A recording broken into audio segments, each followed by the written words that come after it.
ചെറിയ ചാറ്റൽ മഴയിൽ മണൽ നിറഞ്ഞ റോഡിലെ നനഞ്ഞ മണം പൊത്തിനുള്ളിൽ ചുരുണ്ടിരുന്ന മൂർഖൻ പാമ്പിന് ഏറെ ഇഷ്ടമായിട്ടാണ് അത് പൊത്തിൽ നിന്ന് തല നീട്ടി പുറത്തേക്ക് നോക്കി.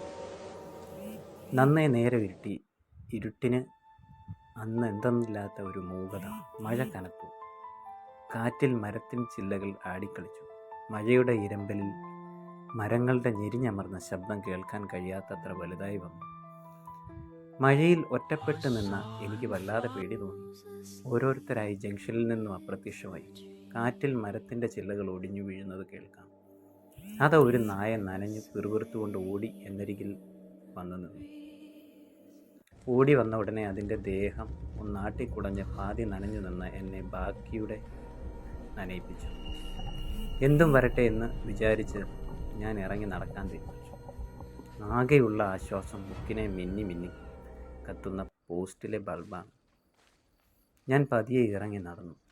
മഴവെള്ളം ശരീരത്ത് വീഴുമ്പോൾ രക്തം കട്ടിയാവുന്നത്ര തണുപ്പ്. ആകെ മുന്നിൽ ഇരുട്ട് മാത്രം. ഒരുപാട് നടക്കണം. പോകുന്ന വഴി കല്ലാറിൻ്റെ സൈഡിലെ വനം കിടക്കണം. അതിൽ പേടിയില്ല. പക്ഷെ എൻ്റെ മനസ്സൊരു സ്ഥലം ഓർത്തിട്ട് ഒരു നിമിഷം കല്ലാറ്റിലെ പേങ്കി.